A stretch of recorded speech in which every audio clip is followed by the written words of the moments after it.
All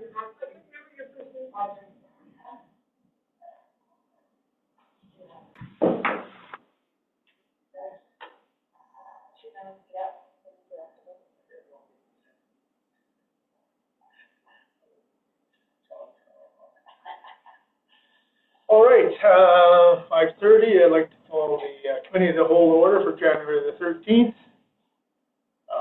First order of business regarding the agenda, call for pecuniary interest. I don't believe there's anything, and we don't have any in camera today, Theodora. That's correct, Your Worship. Thank you. Are there any additions, deletions? Nobody has everything? All right, a motion to accept the agenda as is. I'll move the agenda as is. Thank you. All in favor? Great, thank you. All right, so it's kind of a short program today. So first order of business, 5.1 orientation binder review number 1. Theodora, you want to run us through that? Thank you, Your Worship. So we picked, we're kind of picking around the binder a little bit, but we picked Access to Information Act. It's the ATIA, and the Protection of Privacy Act, which is the PAPA Act, and it used to be the Freedom of Information Act, but they split it in two, and this is just an easy refresher for council. Administration has to follow this lengthy document in order to do something, of course, as usual, but we just wanted to give you an update, or not an update, but just go through the binder. Sometimes it's good to hear from somebody. I've got some extra things I want to just go through with you tonight. And that way you can tick that off on your content chapter that we went through it. So basically what it is, and we'll turn to your binder, just so you have it in your binder. Basically two supporting regulations that establish administrative and procedural requirements. And the first one is the Access to Information Regulation. So every act of the provincial government has an act on what they'd like you to do and what it means, and then the regulation says you will. So there's two separate documents to each act with the provincial government, the act and the regulation. And of course, authorized by the Lieutenant Governor and Council, it integrates the access to information related provisions from the former COIP regulation and incorporates new and revised provisions to provide clarity and outline additional information to support the updated legislation. I've been through, I think, 2 or 3 webinars on this. I think, Madam Clerk, have you been through 1 or 2 on this one, or has it just been me? You were the coordinator, so I'm not invited to any of them. I'm going to start making it. But anyway, some of the webinars are just complex. Like anyways, that's just the way it is. The designation of public bodies regulation under the authority of the Minister of Service Alberta. So you have the Lieutenant Governor and Council, and you have the Minister of Service Alberta and the red tape reduction team. So it's a list of entities that may not definitely meet the requirements established in the access to information definition of a public body. So we are considered a public body.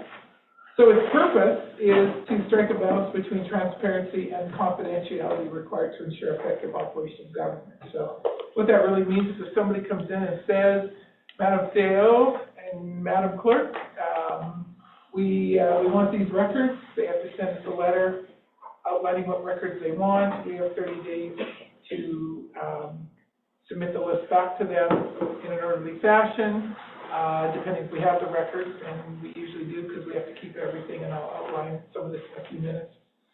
We have to provide that service or the fee. The only exception I've ever made, and some municipalities do this, if it's your information you want and it's all under your name, we don't charge a fee. We just let you have to share information. I think it'd be cruel to charge information requests when it's your particular information. And it has no other entities attached to it. The key principles is the right to access information. Now, that's always been the right. We've always had the right for access to information. Everybody does. And to the records in the custody are under the control of a public body, sufficient to some limited exceptions. Now, some of the records that may be in the custody or under control of a public body, in other words, us, is if it was created by an officer, employer, or member of a public body, that includes council. And a record could mean anything from a text message to a sticky note to some scribble on a paper, etc. So keep everything or don't write anything down. Basically, if you need to be a little different confidential. It's created by an outside contracted consultant for the public body. So our planner, our engineer, our legal, that's all records of the municipal body. If it is specified in a contract as being under the control of the public body, so any of our contractors that sign confidentiality agreements, what they say or do in their contract is also can be FOIP. Under the, I gotta get my Access to Information Act language down here. It's in the possession of a public body. I'm just reading off our act, so don't look for it.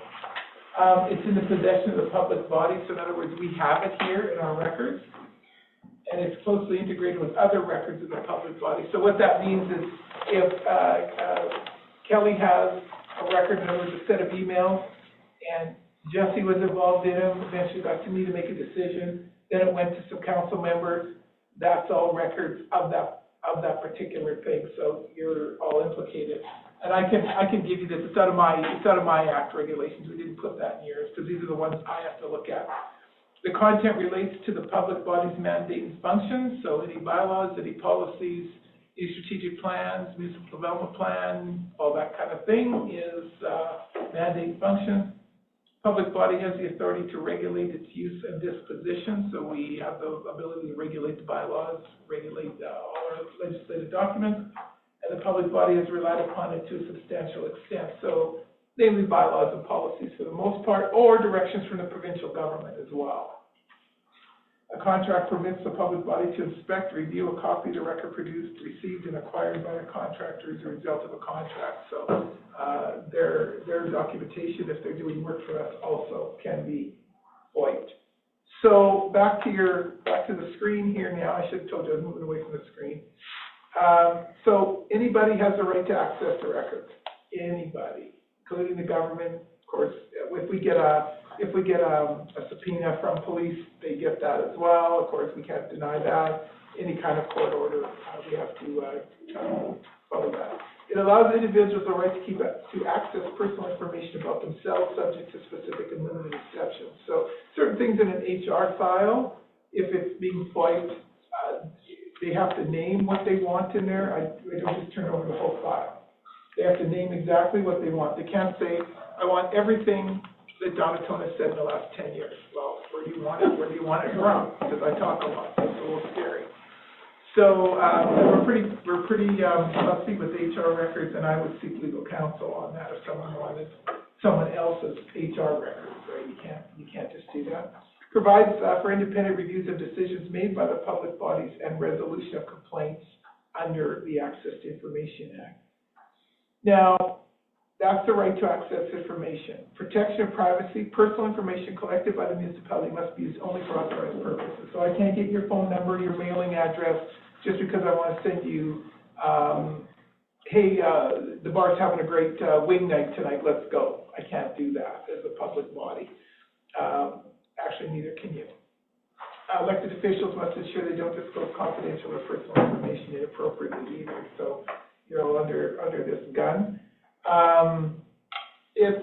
We've never had a problem here before. I've never had a problem in the municipality I've been in. I've had to gather lots of FOIP records. We did here 2 years ago. It was over 150 pages, but we had to look after that on a matter.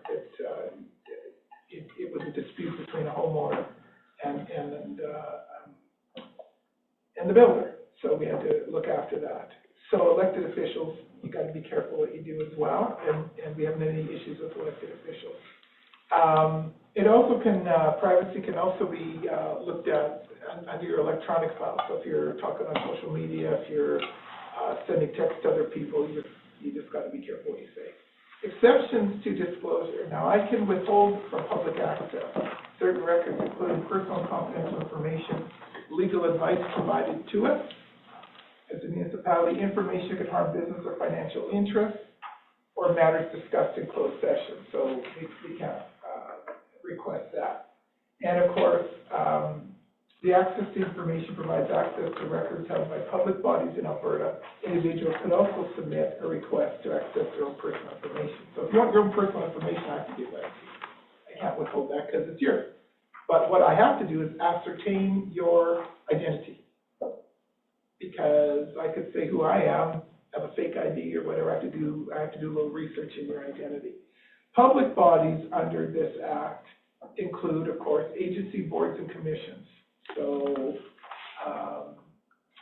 we don't have any agencies, we don't have any boards that are attributed to the town of Thorsby, but you're on boards attributed to the town of Thorsby. And of course, commissions, that would be a garbage sewer commission, that sort of thing.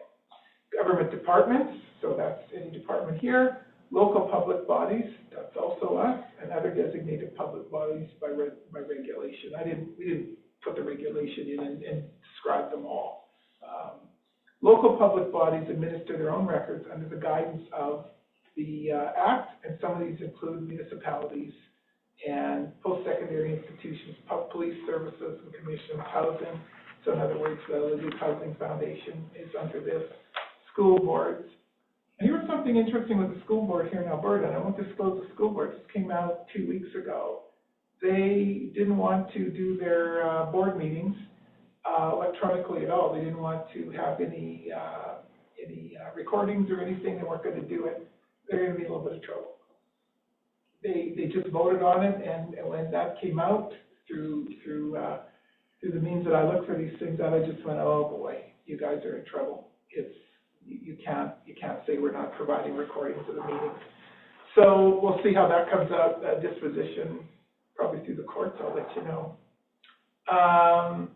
Impact on you folks as elected officials. You play a critical role in ensuring compliance with these two acts, and your responsibilities include, towards me, handling information with care. So council members must be cautious about how they handle emails, documents, and discussions, especially regarding personal sensitive issues. So you can tell why when we're talking about property, we give lot, block, and plan, especially when when we're talking taxes or tax sales and that, we just give that lot, block, and plan to which we're allowed. Avoiding unauthorized disclosures, information obtained in their role should not be shared unless authorized under this particular act. And if you're unsure, come see me, and I'll just say no. I'm just kidding. If it is, it is. Public versus private communications. Messages sent through personal devices or emails may still be subject. Whether you have a council phone, a council tablet, or your own phone, or your own tablet, whatever, they may still be subject to this act and requires they pertain to municipal business. So you're just talking my private phone to, let's say, the mayor's private phone, we're talking about duck hunting. That's not. But if we're saying that the town authority is buying the shells for the guns, and the guns, so we go duck hunting, that's municipal business. I know it's a silly example, but it can be that simple. Social media considerations, statements, or discussions on social media involving municipal affairs must align with this act. So if uncertain, that's why we didn't give you a ton of information. Just give me a shout, and we'll work through it. And another couple of little things here before I answer questions is the reason is just to give you an update for the new counselors. And you don't have this, I'm off script again here. The reason that we asked Jesse to come in with me on records and information management, and we went through all that trouble looking at all the records and everything and had the proper destruction records is we need support policy formation and decision making. So anything that was destroyed was through council decision and policy. We improved, they call it client service in here, but our taxpayer service and support letter performance of business activities, support consistency, continuity and productivity in operations, administration and management. It keeps us on our toes too, right? Because we have to. Provide the interests of the organization and the rights of ratepayers, the public and employees. Provide protection and support in litigation, including better management of risk associated with the existence or lack of evidence. So we're pretty strict with it because we want to not look like idiots in court. I mean, sometimes you lose, sometimes you win, but I'd rather lose doing everything we could the right way than lose because we didn't have anything the right way. Because it's not our job to embarrass the municipality's administration, facilitate research and development activities, and enable organizations to meet legislative and regulatory requirements. So the rest we have to know. You don't have to, but the act is usually sitting on my desk here if you ever want to read it. And that is kind of a council overview on Chapter 8. Okay, now that I've thrilled you, I'll stand down for questions, Your Worship. All right, so, what are you looking for us? We're just gonna review this and you're gonna bring it back, or just information? What we're doing with this binder, Your Worship, is every cow meeting now, we'll have a chapter where we'll go over, so it's just, You're just gonna do it every council time? information. Yeah. Okay, I got it. Okay. All right, any questions, anybody? Discussion? Makes perfect sense. Okay. Just a motion to accept it as for information. You like that in there, Donna? Yes, please. Somebody would like to make that? I can make that motion. Thank you, all To in accept favor? that as information. All in favor? Carried. Thank you. All right, yeah, okay, so, I apologize for my tardiness. My, oh, no, you're fine. my front street won the battle, which meant I had to go and change my clothes and everything because I fell in. No, you're fine. Our roads are terrible right now. Not that we can do anything about it, but That's pretty. I fell hard. I know how it feels to feel hard. Yeah. Yeah, we're getting, oh, that's to the side, we'll carry off the agenda, talk about that later. All right, okay, well, look forward to seeing what you got next week, I guess. Next council meeting, next time, yes, sir. We'll pick another chapter. Okay, moving on to the council You're report. looking at just at the county. Just at the count, yes, Yeah. council, Yeah. yeah. Council reports, I don't think there's a whole bunch over Christmas. I know for myself, all I had going on was that, we had our calendar 9th, regular meeting the 23rd, and we passed as everybody knows, we passed our budget, which was a great thing. On the 18th, I went to the Cloverleaf supper there. Councilor Weston was there as well. It was Good evening. Yeah, without that, well, interesting at one point. a lot of absentees. I think a lot of people said they were coming, they didn't come, but, we ended up sitting at a table, and there were supposed to be 8, and it ended up, there was just, 4 of us, and then one of the ladies choked, so then she went into her room, and, so then there was just the 2. So, we went all the way to Warburg just for the 2 of us to dine. But, it was quite all right. And then, Theo Donnie went over to the, fire hall and, presented a basket to the firemen there. That was, they were very appreciative, and we had a pretty good discussion with them there. And, they asked quite a few questions, what was going on actually with the water and with the subdivision, so it was a good meeting. Other than that, that's about all I had. Any questions for me? No? Council Evans, please. So for December, it was a quiet month. I had an hour on both ends of the Thorsby Christmas Spirit listed under my volunteer stuff, just for a little bit of setup and tear down. Certainly did a lot less than other people. Our cow was, I think, 1.5 hours. I put that in there. Regular council was 2.5. And then my library meeting was on January 6th. The first hour was dinner, which they only do once a year, kind of as their Christmas thing. And then we had a meeting for 2 hours, which included some on-camera stuff. Oh, what are we supposed to call that now? Not on Closed. camera. Closed. I'm still staying in camera too, council. And so some of the things that were discussed is that there's some new temporary hours. They have hired officially as of yesterday. The onboarding has been done for Kayla Dornan? DORN. Yeah, Dornan, who is going to be the new librarian, or is the new librarian, so she's just doing her initial paperwork and training today. And kind of had gone over some duties while we're shorthanded at the library, and a bunch of the kits that were bought last year, getting those accounted for and put to the right place. And then discussed the fact that they have a new candidate for a trustee that they have put forward, and yeah, will be voted on at the next meeting. Okay. Yeah, go ahead, Sue Don. Thank you. Councillor Carey, I just have a few questions. It's my understanding that the library's bought a drone to rent out. That has been there for quite some time and never used, like quite a very long time. And my understanding is they can't use it, so I'm not sure what's going to happen with it. It was something that was going to be revisited at the next meeting. Okay. If I may, yours. Yeah, you go right ahead. Yeah. There's lots of issues with drones, lots of rules and regulations to which I have lots of homework. I have 4 pages of rules and regulations. Yeah. That was brought to their attention that you can't just rent them out. That there has to be certain licensing and stuff. So I was of the impression by the end of the discussion that was being put to bed for the time being.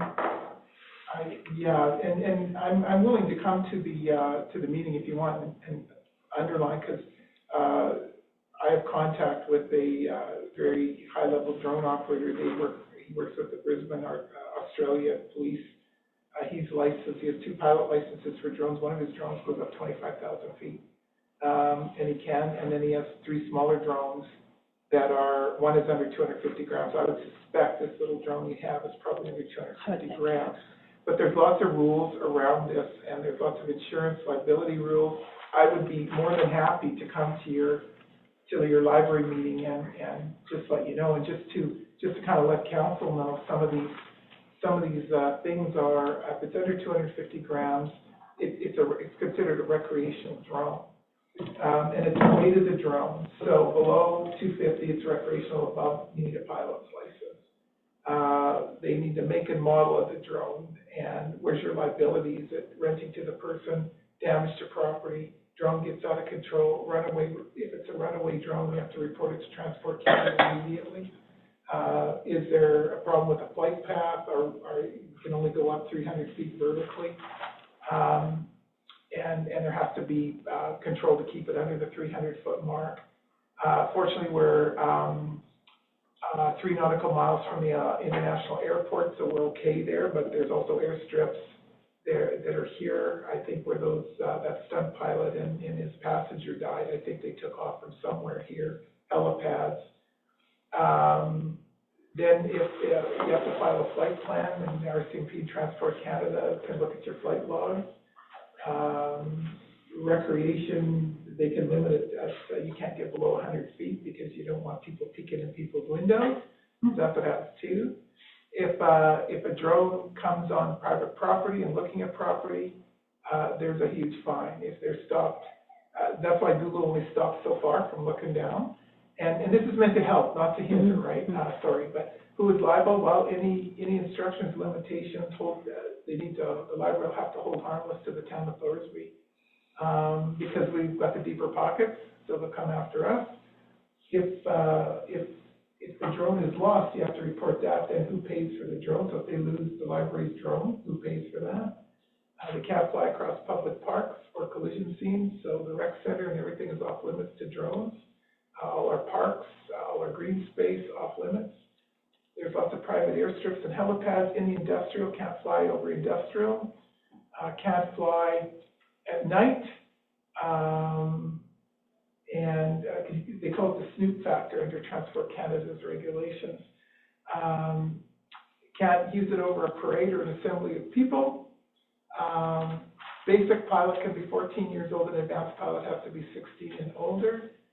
Some of the drones can use visual line of sight, so a lot of times what they'll do is they've caught kids at home letting the drone go because they can watch it and checking in on their buddies to see if there's a party. Can't do that. Only in emergency service situations can you do it. So if you're here, your neighbor choking and screaming, help, help, help, and your drone's out, I'm just using this as an example, you can hover over so emergency personnel know. There's a lot of ownership stickers that have to be there. And here's the interesting thing that probably haven't thought of, is every time you rent out that drone, it has to come back and be maintained. All the propellers have to be looked at because you're flying through bugs and everything else, and they can have chips in those propellers. They have to be changed. Batteries have to be rebooted, and so on and so forth. So that's just a little bit of the regulation. I think it's just It's been there a long time, or? Well, what happened was they were going through all of the kits. So they have kits for calligraphy and kits for all sorts of different stuff, actually. Yeah. The list is crazy. And this drone was found in the kits, was my understanding. Like, it just, they can't find any record they've ever rented it out, but it's there.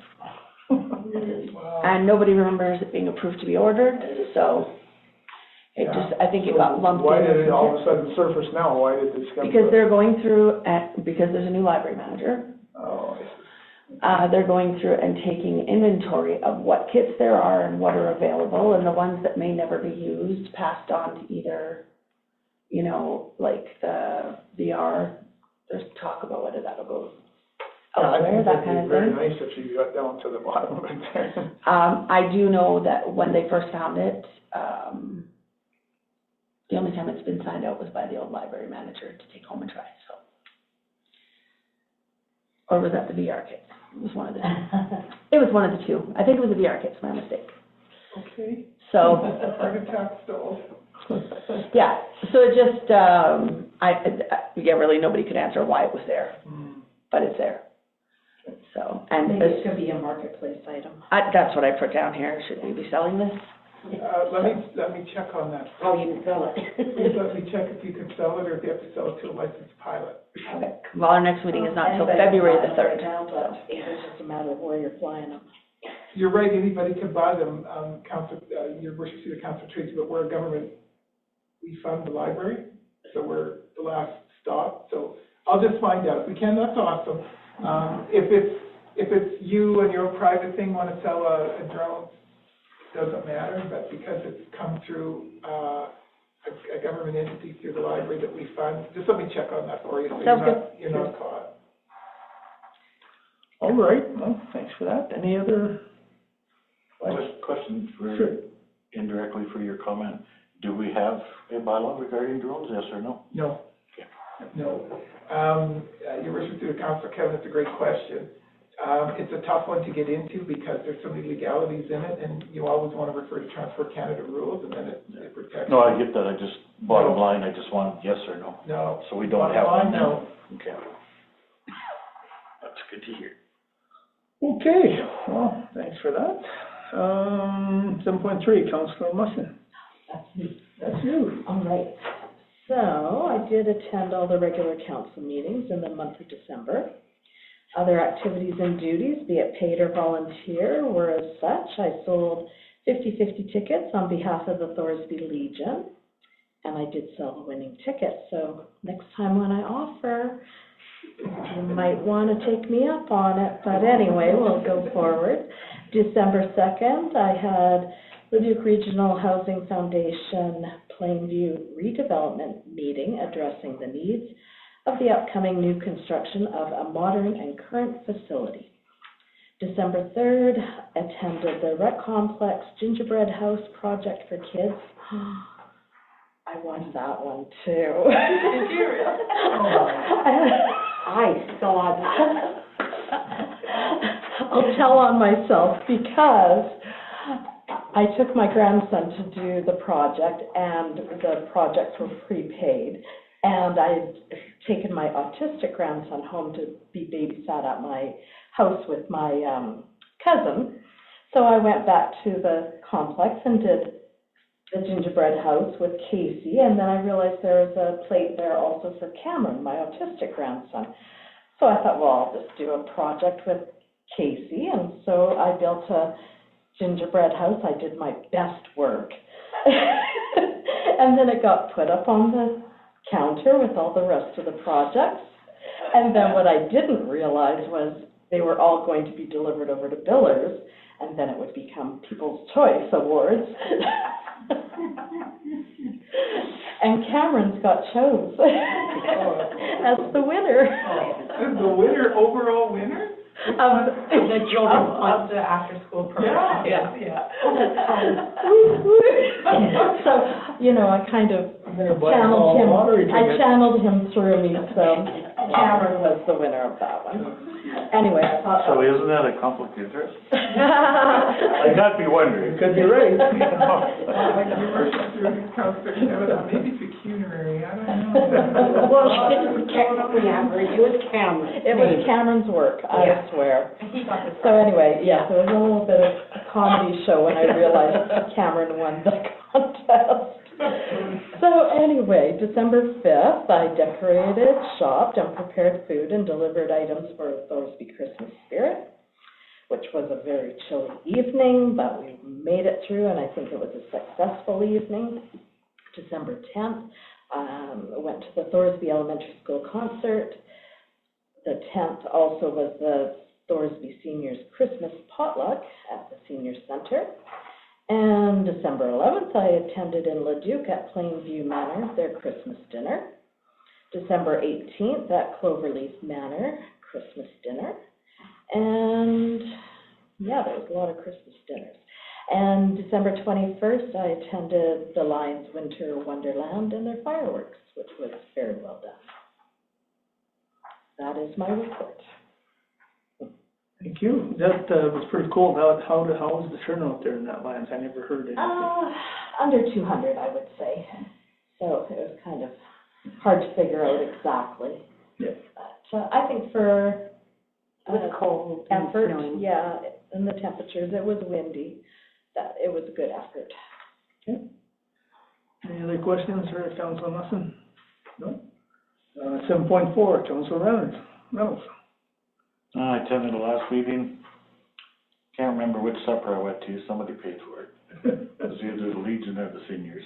And I just about got kicked out of the hotel because of our mayor, Phyllis. That's just jokingly, but it was damn close. So, but other than that, not too bad, quiet. Got a lot of calls. I got 23 phone calls from taxpayers. Maybe we can get into that just briefly later on. But overall, it's pretty quiet. That's it on? I was just thinking, in the report, maybe I would recommend to Councilor Kevin, let's talk about it now, maybe it's a good time. Your call. If you want to. It's kind of informal. Now is a good time because it's an informal meeting here. So, yeah, if you don't mind, like what kind of calls? Like, Okay, so a lot of it was over snow removal. That was a big one.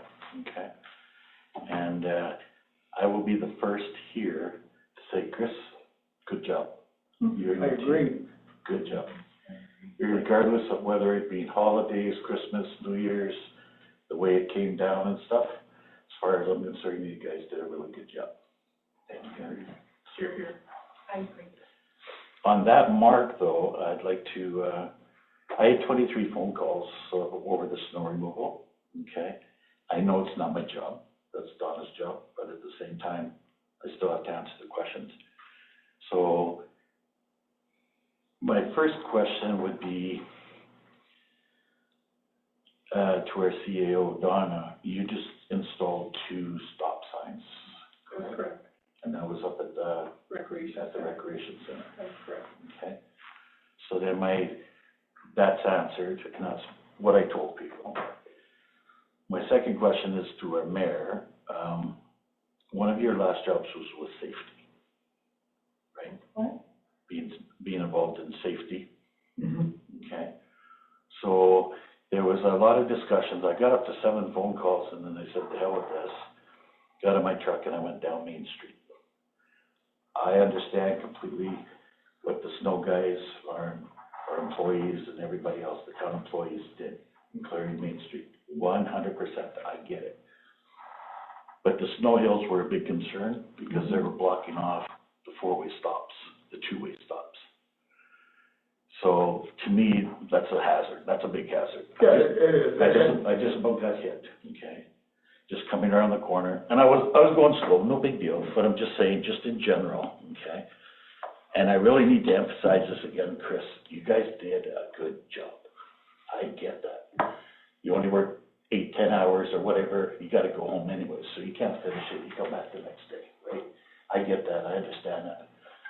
But I do think going in the future, we have to figure out or Donna, or Chris, or whatever, you guys gotta figure out something else to do with the snow hills when you're blocking the four-way stops. Well, I mean, we're doing the whole process wrong. We're handling it too many times. I mean, True, and I we don't have the equipment right now. yeah, I explained that to everybody that called me, and I said, you know what? It's getting done, and you're lucky it's getting done. Yep. Bad choice of words, but it's over the holidays and everything else. It's just that the intersections were blocked, and then you're blocking the two and the four-way stops, which you're actually creating a hazard. And I think because of your safety background, you would agree with me. Yeah, no, I'm not. So going forward, I think we need to come up with another kind of plan, just where the four-way stops are, as a start. I can answer your wish to the Councillor Kevin. We're on your page. We know, and we're handling snow 4 times roughly. Yep. And so we know we need a piece of equipment here. We know we need a blower. We have no choice. So we're actively looking for a blower. We may not get one this year, but we need one for next winter, so we can blow that. We already have trucking under control if we need it for next year. That way we can windrow, blow, and we're done. There's no more piles. I wish we'd had a blower years ago. I really do, because the guys, by the time they plow it up, windrow it, pile it, unpile it, haul it, and that's always the way it's been. And since Chris has come as well, between he and I and the team, we're actively looking for a blower. We don't know if we can afford it this year. We're just looking right now. We'll come to you when we have a solution. This, I can assure you, and I'm not talking out of school, Chris, I can assure you that Chris and I don't want this. This is the last winter this happens, because we can't do this anymore. It's crazy. We save money, you know, and all that sort of stuff. So your points are well taken. We're a tad bit ahead of you. Just working on it. I'd like to. Well, I'm not done yet. Go ahead. Go right ahead. Am I allowed to? Who? Not yet. Not in the public. He can. Okay, all I'd like to say is, okay, so there's a couple things about the piles. So last year, what we do is we would do a section of town. We just get a snowfall. So you do a section of town, and that included grading, windrowing, creating piles, getting rid of piles. We'd get a section of town, let's say Old Town, would take us 3 days.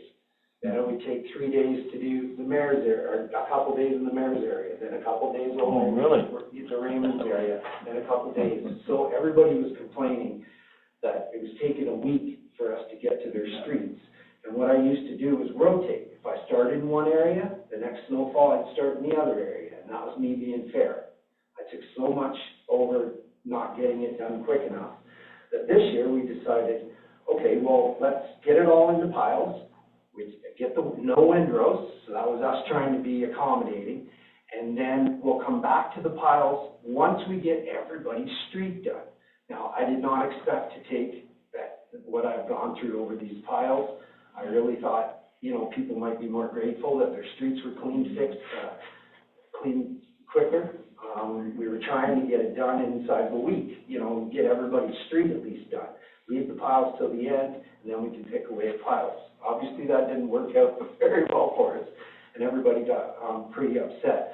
But the thing, not that you need to know, but the facts are, so if I spend 2 hours in that grader, it takes 8 to 10 hours for the skid steer and the loader to clean the windrows, make the piles, and get rid of them.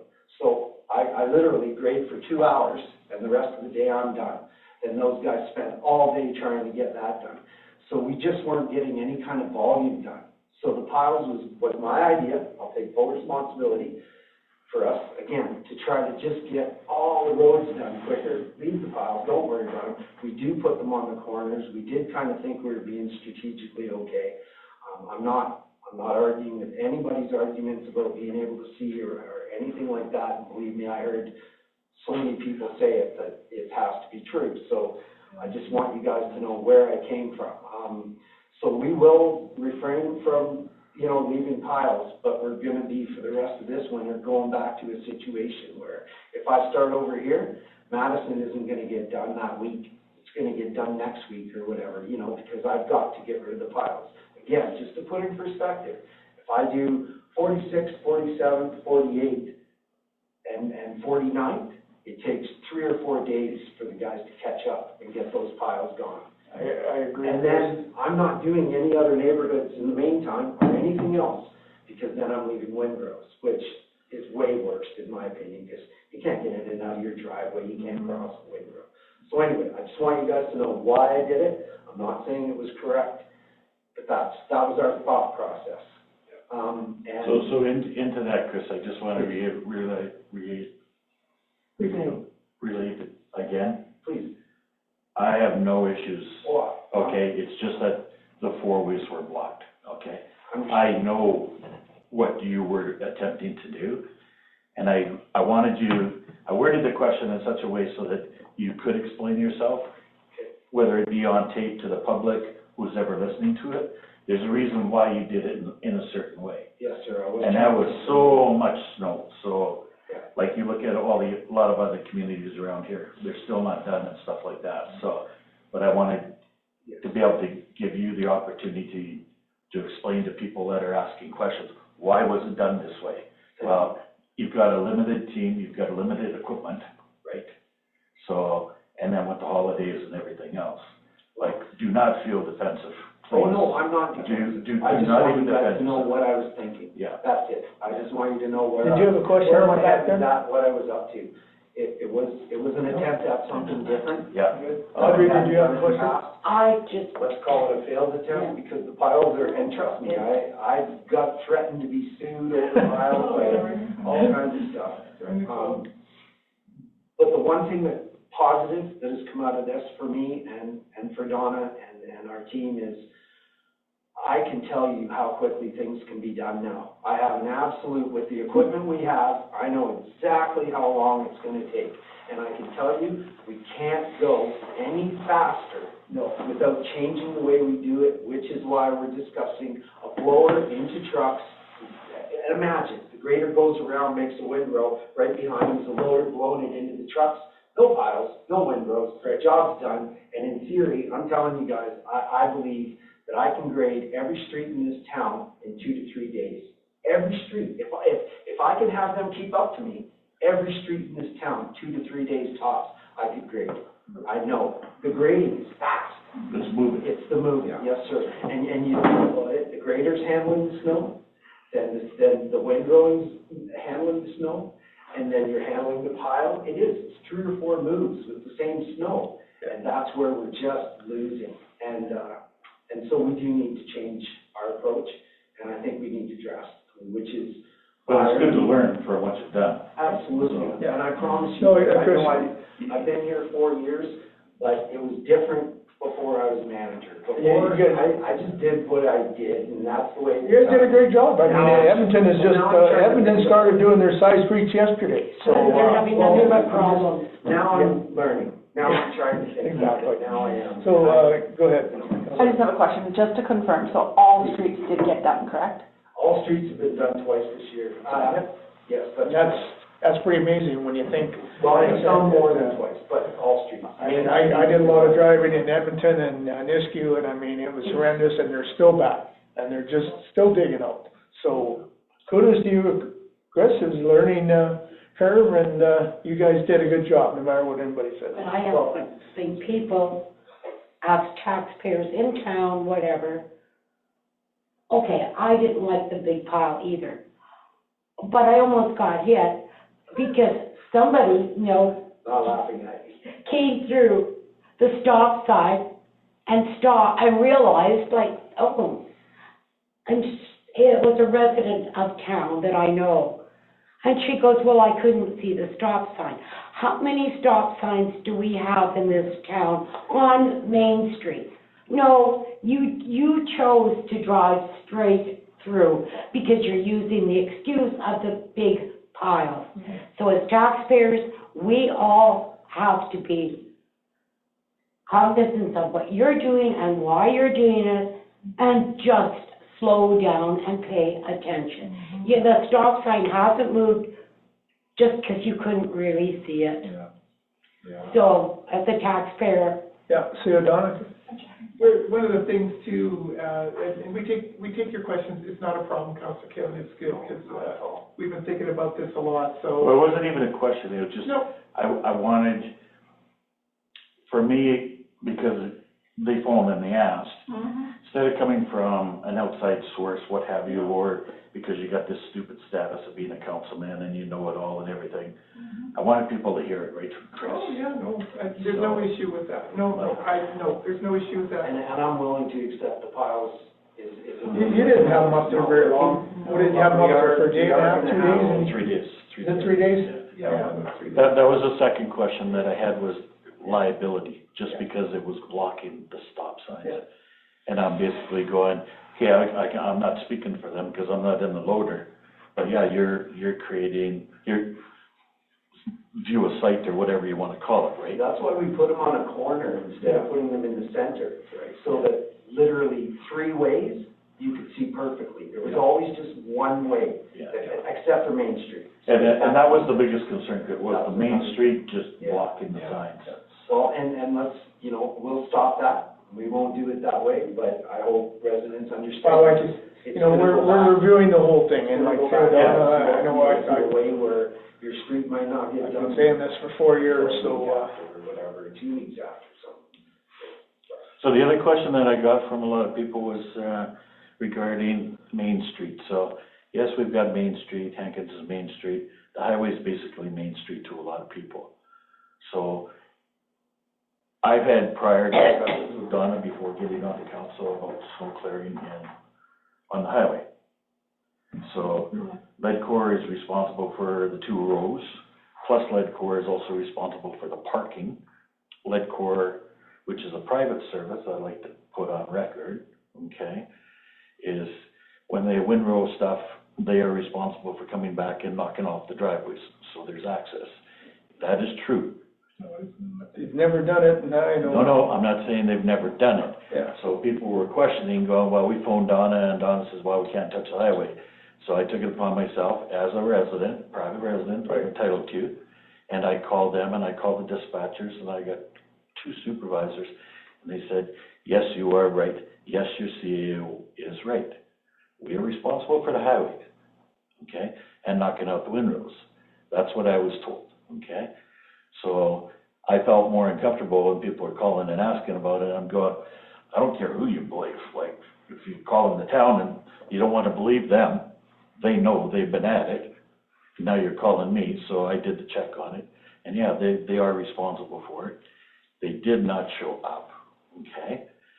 But again, I give Chris and his team full kudos for cleaning up all of the highway park. The edges, right? Yeah. And The edges, the boulevards, the windrows, and everything. And I'd also like to say, I don't know how to word this properly, but that was at the town's expense. Absolutely. 100%. All they do is run the 2 lanes down the center, blow it all where everybody parks. Yeah, I know that. And they're done. That's it. They don't come back, they don't slow down, they don't do. I've never seen them, We get back to clean it up. But I just for the record though, Chris, for the record is what I'm trying to get at here is that They should. the tap, yes, they should, They should. but the town of Thorsby actually picked up that tab because you guys are paid through the taxpayers' money in cleaning up the driveways and everything else. For years. So, when people are phoning and asking, I'm going, what do you want me to do? Go out there and tell them they can't do it? That's not my job for one, so you should be happy that it's being done. Yeah. And then, well, when other stuff comes up and there's no money for this, this, or this, and I'm going, you gotta pick your battles. And I believe because of the amount of snow that we got, the town management, the CEO, they picked their battles. Yeah. So I personally. You say Leadcore's supposed to clean the driveways? And they're not supposed to leave the No, windrow the outside? entrance, so if they plow Yes. and they fill in your front driveway, Yes. because there's usually a driving lane, then a parking lane, Yes. okay, on the highway, and then you have your boulevard and then your street.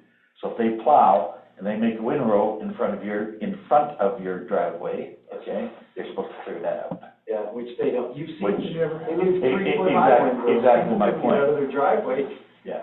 So we did it. So when you guys started doing that afterwards, right, then I got a few more calls on it, well, this, that, and I'm just going, you know what, I can't help you, okay? Like, you're complaining about not having it done, you're complaining about having it done, I can't help you, come to a meeting.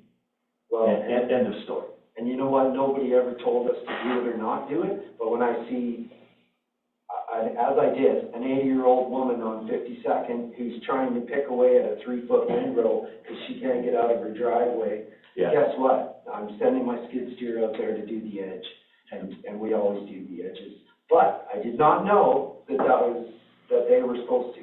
That's news to me. That is their. So maybe we need to do a little butt kick. I say, well, again. What I understand is, they're supposed to lift their blade. They don't have to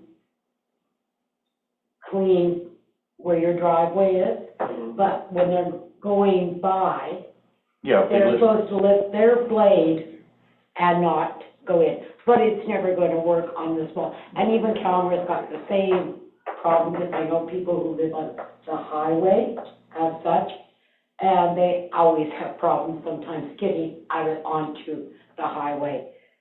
But they just come in and clean, and everybody thinks, thank God, at least the highway's clean. Well, and the other thing is they use that salt and sand, and then it goes down the street and makes even more of a mess for us, which is created by then, because you don't have ice, you got slush and all that. But, I mean, I remember a few years ago when Andrew was in charge, we tried contacting them and we said, why don't you just leave it to us? Because it would be easier for us to windrow in the center and take it away just like every other street than trying to clean up the edges. It would just be faster and easier. And they were like, nope, that's ours, you're not touching it, blah, blah, blah. So again, we've developed a situation where we just scrape along the edges every time they come in and create. This has been going on for 40 or 50 years. This is not a new thing on that 52nd Street. Yeah, It's and been it is going on forever. pain. See, Donna, did you have something you're gonna say The about? difference of this time, Darryl, I think, is I've heard a lot of people say that we did get really good snow cleaning this year. Yeah. And for the amount of snow, like compared to last year and stuff like that. But you're right, you know, I've had a skid steer out there for, I couldn't even get 100 hours this year, guaranteed all day, probably 200 hours, just doing the edge of 52nd, like constantly. So, and he was out there today. Go ahead, Tracy. Counselor Kevin, just to clarify, did you have calls from 23 different residents or 23 calls? 23 different residents, yeah. Wow. And do you forward them to call the office? No, I say you can call the office or whatever you want. Yeah. I'm entitled to speak for myself, so. Yeah, no, you can, but. Nine times out of 10, I'll say, Yeah, well, call well, the office, and they say, well, we're tired of talking to the office or whatever, and I go, that's not my problem, that's not my issue, okay? This is a new council, okay? She's got her job to do, he's got his job to do. And I mean, we're not the complaint department, none of us are. Exactly. None of us So, are. Things, If there's something that should go to things can be Donna. changed, so we're brand new council, we're just starting out here. If we can change some things and make them better, why not? Yeah. And I get it, Councilor Tracy, like, you're part of my English, but I'm gonna say it just the way I am. There's a lot of whiners and complainers out there. You know what? Get off your butt. Instead of being on the keyboard, get out there and do something. Okay, just clarifying, thank you. See, Donna, this is your baby, actually. What would you like to say? I have a lot to say. I know you do. I can tell you that we're way ahead of you. I've got an appointment in the last week of January with the road boss, his new road boss of Ledcor, new road foreman. And so he and I, Chris, will be sitting down and discussing their contract, because all they've ever done is a driving lane. And technically, they don't consider our parking lanes a parking lane. They are, but they don't consider it. So they just go through at 50 kilometers an hour, which they can. They spray stuff all over the sidewalks, and that's it. That's who they are. That's most of what happens with these contractors. I also have a call into the our transportation, into the contract boss's number, and I want to have a meeting with them too, because I want to discuss how we can do this, because you're right. We've been footing the bill for 30, 40 years, and it's got to stop. we never had time the last 3 or 4 years because we had a million other things to do and shore up. But Chris and I have been talking about this for a while, and it's going to stop. And a lot of times, they say in the office, and I phone the office too, and so I know what you're saying is true. People phone the office, yeah, we're supposed to. Okay, then do it. When I was in Crow's Nest Pass, we had to call Ledcor into question. And that was before the other contractor, Continental, went bankrupt. I can't remember who it was. We had to call Ledcor into question on Highway 3 because Highway 3 is nasty through Crow's Nest Pass in the winter. It's very bad. And they were just blowing it everywhere. And so we had to have a conversation. So I am on Ledcor. We have a cordial conversation, a cordial meeting, and they're either, we've got to change this up, and I have no problem talking to the contract boss. I've left him a message for Ledcor contracts in this area, so I want to call a meeting. So it's always been, it doesn't drive in, they will not do anything different, and sometimes they don't even come in. We don't even know when they're coming in. They just show up. Or they come in after Yeah. these guys are. After they're done, yeah, and then they mess it up again. That's happened, 100%. I have a quick question about that. Yep. So Ledcor works for the Dig County, is that correct? No, they They're work for the contract. province of Alberta. I'm just wondering if that's the person we should be getting, whoever Ledcor's working for should be supplementing us for the money that we're spending on doing the edges. We are going to talk about that. In my opinion. No, Because I didn't know they were responsible. I agree with you on It's that. on my list, not to worry, Chris. That's all I want. It's on my list, because we can't keep doing things over and over again, and half the time, by the time we get through it, no fault of our own, your worship and council, that's ice. Like, I was watching people walk today, I can't chip that ice that's that deep, and it's not some of it's not my sidewalk, but some of it's not their fault either, to be quite frank with you. So, I concur what you're saying. I've dealt with Ledcor a lot, and we're on it, we're ahead of it, we're on it. I'm not putting up with this another year, just not. Okay, that's my soliloquy for tonight. Yeah, go ahead. So yeah, when I approached the big piles, I just went, yeah, this is a little inconvenient, but I understand why the pile's there, and I have some trust that people know what they're doing. That's just me, you know. So I went around very slowly, but I understand now, and it's a moot point if we're not doing piles anymore. But if we had to, could we not put up a temporary yield or a stop sign all around each intersection? I didn't understand, forgive me, and I'll have a closer look, but I didn't understand, to my knowledge, we never put a pile in front of any stop signs or anything, and we didn't on purpose. Like even on Main Street, Yeah, I main agree. concern, I agree, there's but no stop sign. where for there a was pile. no stop sign, you've got common sense. Most people hopefully have common sense, and you're approaching and you can't see who's on the other side of that pile. Well, then you treat that as I'm gonna slow right down, right? That's But what I'm saying is, where there is no stop sign normally, can we put up a temporary stop sign? No, I don't think transportation. Donna, would you comment on that? Your worship, through the council and gallery, Traffic Safety Act and rules of road regulation won't allow us to do that. The best we could probably do if we needed to is barricade. Yeah, We could barricade, but that's that could be a whole other anyway, thing too, right? it is a moot point. Well, and No, it's a good point. the barricade isn't helping your visibility, so. The new point is people, it's inconvenient, but everybody knows where the roads are, whatever. Just be careful and slow down and look for other people who might not be slowing down. Yeah. Well, and I think most of these close calls, and I'm sorry to interrupt you, No. were on Hankin, weren't they? I mean, that was the big one, right? Hankin, right up at the two-way stop there, because you're coming down here and you're turning left to go up to the SO, or you're coming this way, turning right to go down to the lumberyard. That was the two eyesight source. Those two weren't blocking the stop sign because that's only a two-way stop. It was the two ends that were blocked.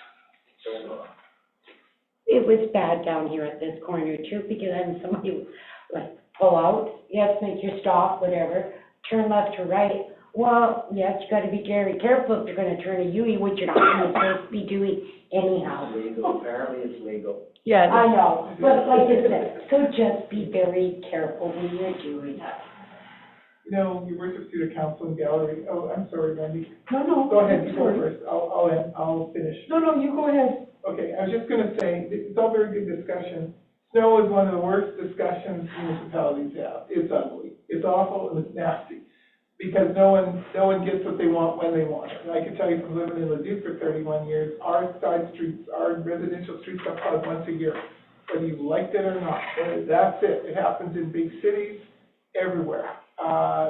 Kalmar, they want to plug right down to pavement. Yeah. And you can't afford that. Not only that, you plug down to pavement and it rains and you got ice. Then you got nothing cushioning it as far as ice. So, we know our solution here is a blower. We know. Yeah, no, there's no question about it, and we But then it comes down gotta to work on it. The frozen snow wasn't We have much to of a work on cushion, it. Ed. No, I know it's not, but there's. I know, there's nothing you can do. That's it. Nothing you can do. No, My sorry. comment isn't really a complaint to the town. I understand why you put those piles there, because it's a temporary thing. My first comment was, and I've seen posts on Facebook where people thanked the town for putting the piles there, kids slide on the piles, Yeah. think they're a toboggan hill. That's wrong, they could get killed. Because they don't know enough. I think it's wrong that people Well, allow their kids on the then I pile. say to you, then that's parenting. I know, but I haven't been a parent, but Yeah. I wouldn't want my kid on the pile. Okay, well, I think we've hammered this enough now, let's, move on, but I think we've got Donna's working on it here, and Chris, we all know the solution here, and we'll get there. Thank you, Chris. So thank So you. can I finish my report there? You said yes. Okay, You have anything else? our sand and our salt, my question was, are we out? Not completely. And I have a new budget, it's a new year, I could buy more. Days like today, the consensus was don't put it down because it's gonna melt and run and it's useless. The other day, when we thought about sanding and salting, you actually have more traction because it was a little soft snow and ice. It's such a catch-22 and it's so expensive. So it's about, to do every street in town is about $6,000. Once, that's just once.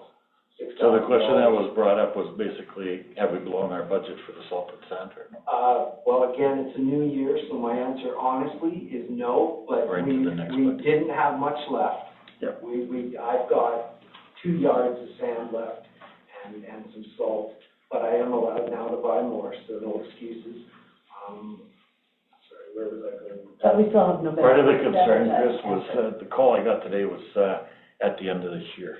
Right at the, Right, by the Like bank there. you're sliding. Yeah, that's the worst spot right now. Today, Kevin, was atrocious, and I asked all my crew, everybody I work with, I'm like, man, I wanna sand today, let's sand today, and everybody's like, don't sand, you're wasting money, as soon as the sun comes out, it'll all be gone. And so I do listen, I don't rule an iron fist, I rule as a team, we're a team, and that was it today. But if it were up to me today, I would have sanded.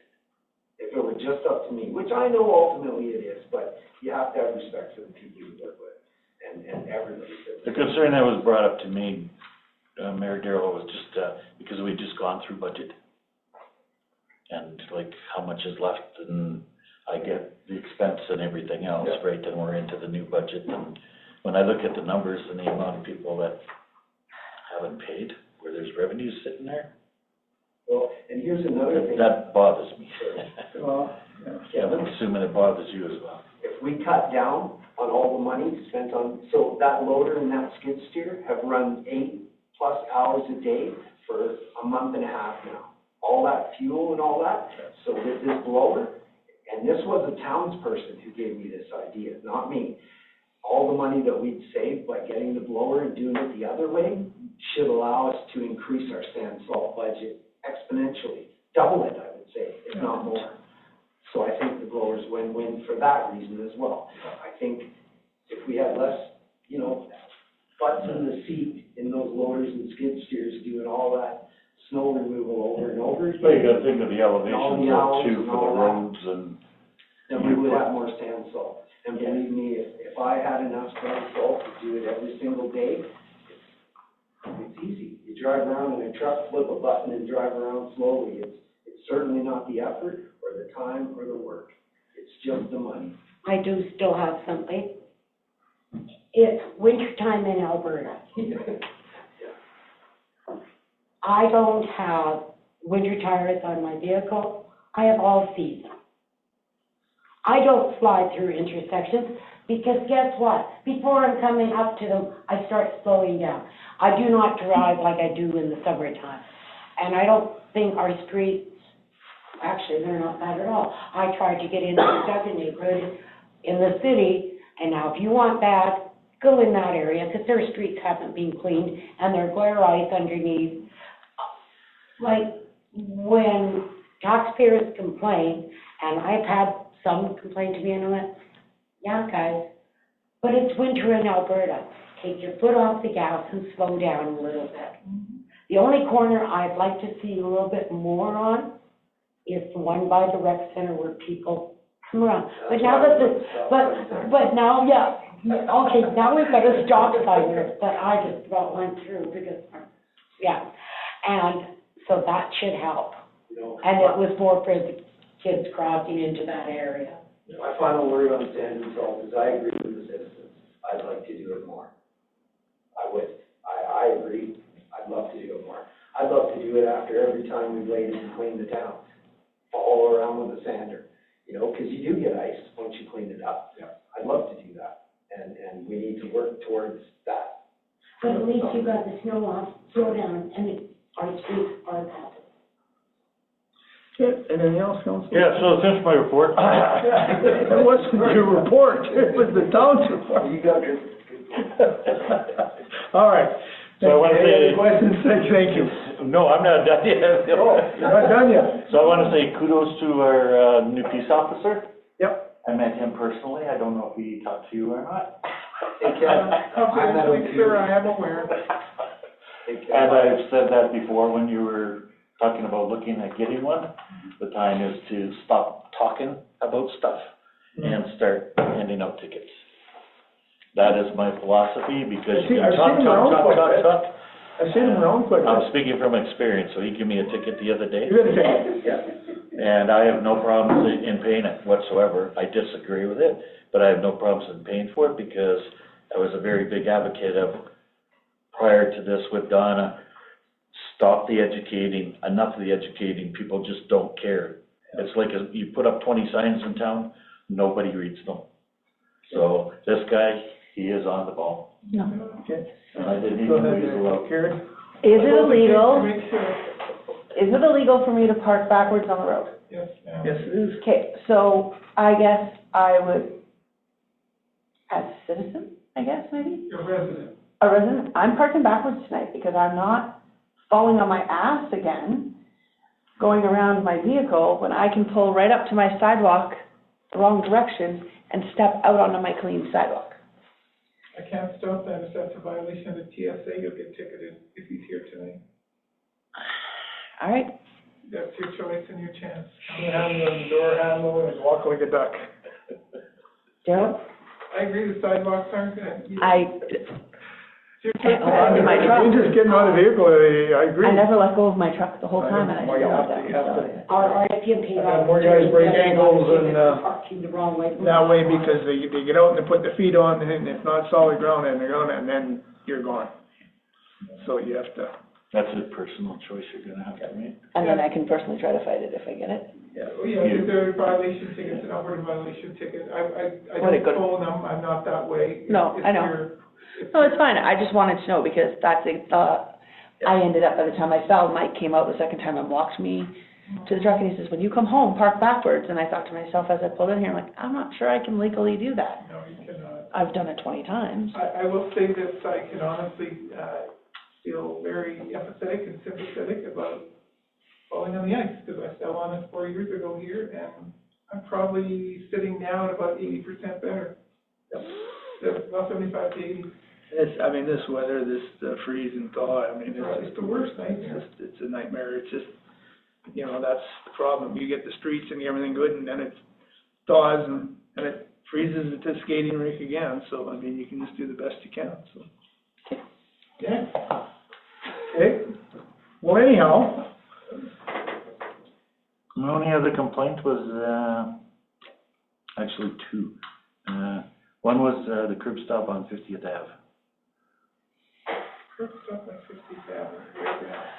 in front of, the fourplex or whatever, the rental. Yeah. Which hell way are we here? In the sidewalk. There are a lot of them are in the sidewalk here. Well, there's one that's sticking up about 8 inches up in the air for the last year and a half or something. But that just has to be cut off and dropped. We gotta rip the sidewalk up and everything. No, you should be able to pull the top off, pull the cap off, cut 6 inches, put the cap back in. It's just the top part that's sticking up. Can you show it to me later, Kev?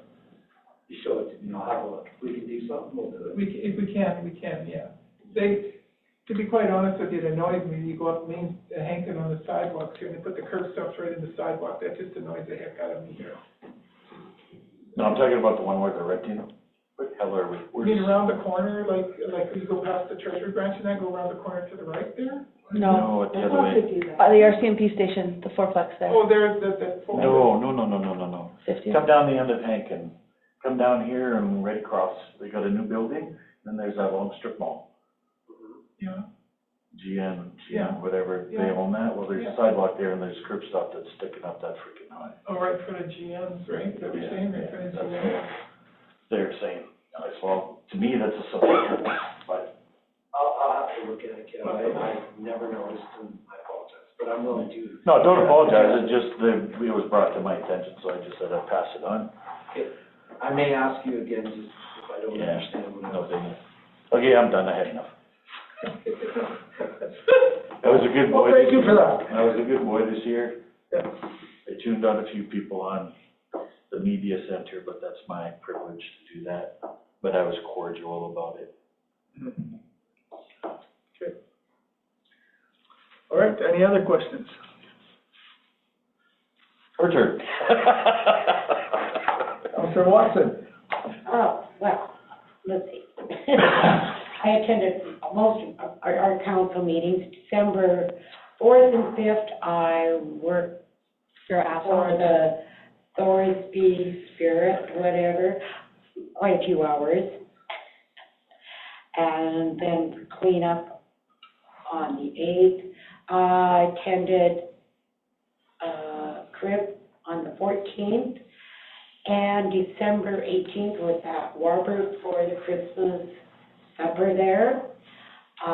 December 15th and 16th was with the Christmas elves, finished sorting, helping make hampers, cleaning up. And December 22nd, volunteered at the rec center. And that was it for December. Well, thank you. And I apologize that I didn't put in there that you came with me to the, Oh, it was not just, It wasn't a big. Tracy, it was three of us had supper there, so. Well, I was at a table with Dennis. You were sitting with the cool kids. You get dispersed amongst the residents. So. Yeah. Well, that only makes sense though, right? That's what you're there for, yeah. Thank you. We didn't go to sit together. No. Any other questions? If not, can I get a motion to accept the council reports for information? I motion to accept the council reports for information. Thank you, all in favor? That is carried. All right. They do it fast enough. I Administrative won't report, forget. 8.1, Sarah Donna. Your worship, I have nothing to say. Just kidding. Are you sitting on it? Oh, my goodness, no, I have lots to say. My usual, December report is, recap, and I have two new pieces that, have just kind of come up that I will reiterate at the end. So, for the month of December, was typically a wrap-up month with financial reporting, budget completion, buildings and utilities, tax collection, and planning for the year. Our little town has accomplished a great deal this year from all departments and all staff teams. It's my pleasure to work with such a great group of folks that were dedicated to this town and the residents and do their utmost best with the resources, both financial and equipment, building, maintenance, water treatment, recreation, and the amount of time we spend with our contractors, residents, and drop-in visitors. We submitted our grant for the water distribution on the 30th of November, along with the task one, finalized our municipal control corporation this year and received acknowledgement from the minister. Finished the business case, registered the corporation, and it's awaiting its next evolution. So we're waiting for the grant at $40 million. Our bulk water station proved itself more complex to set up, integrating with the South Reservoir, internet, and all the services that make it state-of-the-art. But the readiness report is almost ready to engage. I have an update on that. Just one more thing to set up the account procedures for those who want to have their own account. It's a Moneris issue, but over the Christmas vacation, they weren't as responsive as they normally are. One more test with the test account, and we were away. We'll watch the weather and have the ribbon cutting on a decent weather day and invite folks over to the pub, maybe for coffee or dessert. It's certainly a learning curve.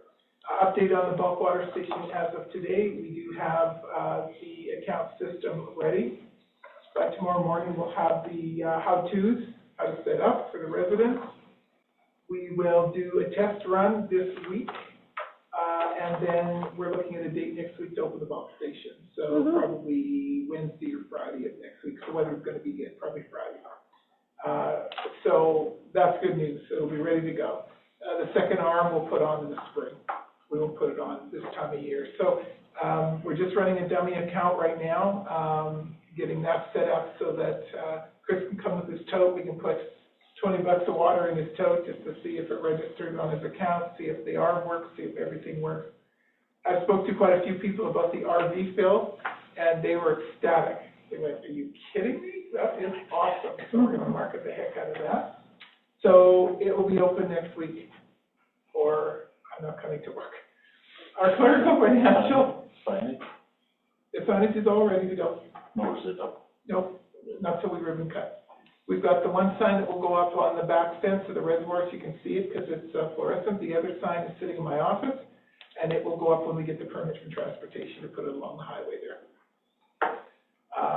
Our clerical financial legislative clerk team has, Our clerical financial legislative clerk team has done a heavy load of lifting this year with audits on garbage, water billing, and finances. Our budget has enabled us to move forward with the financial software, which will free up time for other tasks that we haven't had time to do.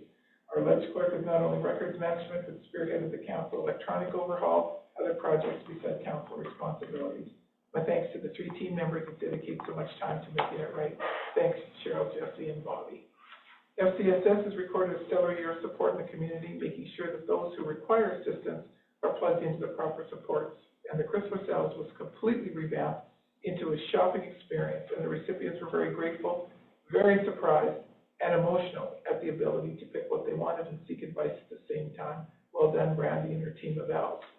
Update on FCSS, the New Horizons grant, which is a federal grant that has come through, big seniors center in Edmonton. They contacted us to see if we wanted, through Ladue County, a portion of this grant. And we looked at it, and we said yes. It's $256,000 over 4 years to study senior and infirm folks about isolation, talk to them about how do you get more involved, what kinds of things do you want to do. It's a research portion and then programming and stuff. One of the things we had to worry about was the Alberta Priorities Act before we could let the grantor know that we would be in line to accept it, because the Alberta Priorities Act indicates that if you're accepting federal money, you have to notify through the province, and the province decides if you get to keep it or not. Fortunately here, we're receiving the money through a nonprofit agency in Edmonton who received the money from the federal government. They are exempt, and we are in this case too. So, gave them that good news today. So we're still waiting to hear. That is most excellent. They pay for all the expenses and everything. It gives us an opportunity to get Brandy, our FCSS coordinator, here more. And she's already starting to map out things. So we're just waiting to hear if we're successful. The county's put in a good word for us. We had a great interview with the grantor on Monday. And so, fingers crossed, it'll be a great thing. Also had lots of kudos from the Christmas elves and from that as well, from folks phoning in. They felt a sense of respect from here. They felt a sense of people understood that maybe it was a dignity to have them get to shop for themselves and so forth. And that's pretty awesome. So we had their wrap up last night. There's some minor tweaks they're going to make, but they're going to continue on with this method of doing Christmas elves because it's so successful. Go ahead, Joe. Yeah, please give the update, Anita. Mayor Hoffman, City Council, I'd just like to as well, from a volunteer perspective, because I have volunteered for Christmas bells. Not as much last year, but I have every year since 2021, when it was here, in the back. And just all around extraordinary responses of volunteers who were there, walking with people and shopping with them. No bad feedback, no negative, nothing. Everybody was incredibly happy with the way that it went. There were no families or anything like that who said that they would like it to be done another way. They were very happy and they felt very dignified with the shopping experience. They felt one of the big things was just having somebody there to talk to, and because some of them are, looking for a chance also to talk. And so having the volunteers there to chat about their life and to go through things with them and to be sort of a support system when, we kind of didn't think about it that way. Like, we didn't think the volunteers were as much of a support system as they wound up being. It was very fulfilling for the volunteer team as well as for the people who came. And so we're all super happy with the way it went. Well done. And one of our families that came in, he made a comment that he's used it not all the time, they haven't had to, but this year, a lot of the stuff that was prepackaged in hampers before, they were sort of able to use, but he's got a celiac. Yeah. And so there was, when he was shopping, things that we could give him, and rather than him taking the noodles, he was taking more rice. Yeah. And he goes, this is fantastic because I'm able to use the whole hamper for the whole family better that way. A lot of waste in the past. Yeah, and he was so grateful. Yeah, I was just curious, how did it work this year? I didn't understand that it was a shopping event and how you had people come through, or were there frozen turkeys, or was there an expectation? There was gift cards for them. They came in and because the Legion had done a nice, not the Legion, sorry, the Lions, they'd done a little baking bag for them. We had gift cards that we could hand to them, that they could go to the soup and get their stuff, their fresh stuff, their turkey, whatever they needed. But then all the rest of the stuff, we sort of had they got handed a list. They could take so many, just to make sure we had enough for everybody, so many cans of soup and that. But they were able to choose the kind of soup they wanted, which made a big difference because, okay, do you think like cream mushroom soup, everybody else can love that? Well, no, one person, no, they did not. They wanted the vegetable soup. So it just made it, and okay, the guy, he didn't need the noodles that we were able to, but he could use more rice. They looked like it was a very good experience for them. And so it was appointments to come shop? Yes, they had a time to come in, and now, there was, I'm thinking, sorry, now, 45 minutes like that. So they could shop, they could get the toys, and Brandy had done fantastic, her shoppers, to get the toys that they needed and everything else. Yeah, a lot of them, we shopped very quickly, and then they just wanted to visit, yes, and that was fantastic too. Was that done in the craft room? It was in the craft room, and the racquetball court we had two groups of volunteers. We had some in the racquetball court, and then the ones that were helping shop for the groceries. And then they would get sent to the racquetball court to pick up their toys and everything. Okay. Yeah, it worked out really well. I saw some of the setup when I was cleaning the cooler. Well, yeah. And like I said, it worked out really well because I don't know how many, I was there on the Wednesday, I think, from like 2 to 8. And yeah, it was fast. The people really enjoyed picking up their own groceries and everything. Cool. Yeah. So there were 28, I believe, and I think it was about, I can't remember the exact number. I think about 28 intakes, 75 total people, just counting the children and, Yeah, and like I said, and everybody, it was really nice. And then I delivered one personal hamper. This person couldn't get out. Mm-hmm. Yeah, I think it was our best Christmas sales ever, in all honesty, and I had a couple of agencies that I won't name, that I'll be going to see about some of their worries ahead of time, that we ended up very successful, so I'll go have a little chat with them. It was, okay, I've worked Christmas house many places, Devon, here, whatever. From my experience, it was one of the best ones we've done. I agree. And it's becoming the norm now, this type, because then folks can shop. And they can pick what they And want. when you're helping them shop, I mean, we have the card, when you help them shop, you're interacting with them anyhow, too. And you know, I just want to also, obviously, kudos to Brandy. Brandy did an exceptional job. And she's got some really exceptional repeat volunteers as well, who I just met last year, who came back again this year. And they're just so gung-ho. They're able to work on their own. They don't need to be babysat. They don't need to be nothing. You can trust them. They do exactly what needs to be done, and it all works out. Wonderful women, wonderful people overall to work with. Good. Very good. I'll continue. Irene? Irene, yeah? Yeah, I just wanted to comment to Jesse. I was on the FCSS board for over 10 years, and for 10 years I worked on Christmas elves in different ways that they did it, and it was always very good.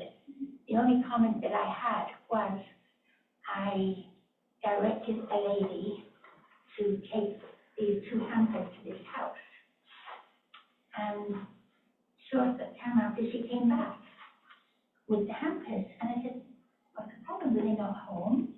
And she said, I don't know, I can go. Like, why not? She said, because they've got a big house, they've got 2 new cars in the driveway, they don't need it. They turn around, take it back. I knew of this family. Yes, they did have a big, nice house. They did have 2 new cars. They both worked at the same job, and they were both laid off at the same time, and 6 months later, those cars were repossessed, and the house was sold. So, You never know. Remember that one. You never know anybody's circumstances. Thank you for that. Okay, Your Worship, I'll continue with your kind permission. Yep. Kelly at the Recreation Center has sold every piece of blank real estate in the arena for advertising, so, yeah, we're using you as a beacon. I was at the Haymaker AGM, and I said, hey, no pun intended, I know how you can sell more advertising. So, anyways, I'm following your lead here. Our programmers are busy, and more families and kids were present at all the activities. Congratulations to Sam and Rachel. New team members were hired and are fitting in great. Our ice team, Carson, Ron, and John, and Tyler, made the best ice in the county, and they are repair guys if things need fixing. Congrats, rec team.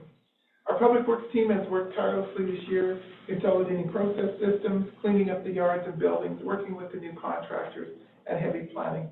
Our summer students this year were some of the best, and they worked hard and truly made a difference. Thanks to Chris, Cole, Casey, Rick, and Liam, our student extraordinaire. That kid is amazing. I'm also confident that Thorsby wouldn't be where it is totally without our CFO, Cindy. Takes a professional field account, and I capitalize field because this is way different than sitting in your office hoping for the best in a big firm. You need someone who's been out in the field with designation to get all the reporting, paperwork, government surprises, audit, daily support to the department teams and the managers, reconciliation, and complex accounting that a municipality requires. Congratulations to you, Cindy, for all your hard work, expertise, and dedication. Water treatment has traditionally been invisible over the years, with the team there just working away. The last year, Dave has been integral in the front and center of the MCC business planning, bulk water station, water breaks, new pumps, new filters, and all the new that we needed. Dave is an unsung hero with all he does, and now has Casey as his level 1 water wastewater operator. With that now comes extensive training. Dave has been extremely dedicated this last 12 years, and for that we are grateful. He's on our team as part of our management group, and Dave, we can't do any of this without you. Finally, it's the relationships we build with our contractors. It's how we treat our interested, curious, and worried residents. It's how we listen, talk, plan, think outside the box. In fact, we've decided in 2026 there is no box. Handle concerns and work with our partners, consultants, county peers that make Thorsby an interested partner and collaborator. It's how we will continue into 2026. Congratulations and successful busy year to all. And one update is Saddle Hills County is in the water distribution business. they're a little bit ahead of us. They've got their money to start pipelining, but I made a cold call to the CAO of Saddle Hills, introduced myself, we had a nice chat about stuff and water distribution and all that sort of stuff there. They're distributing it at Saddle Hills, Rycroft, and Grimshaw, I believe.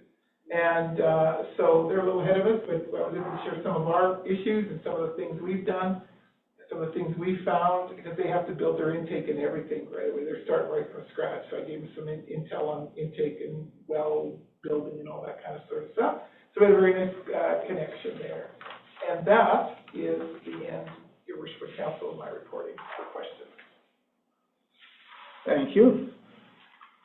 Questions, anybody? All right, moving on. Dawn, you want to say anything about the CFO report, or do I just want to skip by it, or? No, I can. We just, last year from a potential tax sale, we just collected $46,000 in taxes completely paid off.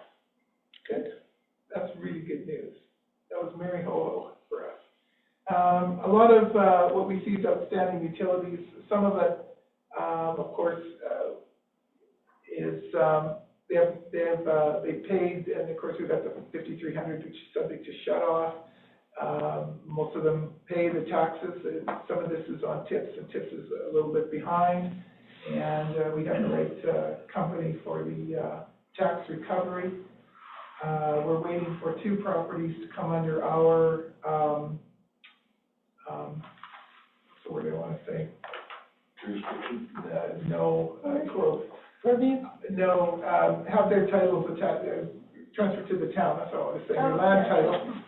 Sorry. And once they transfer, we're confident that there'll be 2 sales. We've already had some interest in those. So our operating accounts are $936,742, and they were $762,530 in 2024.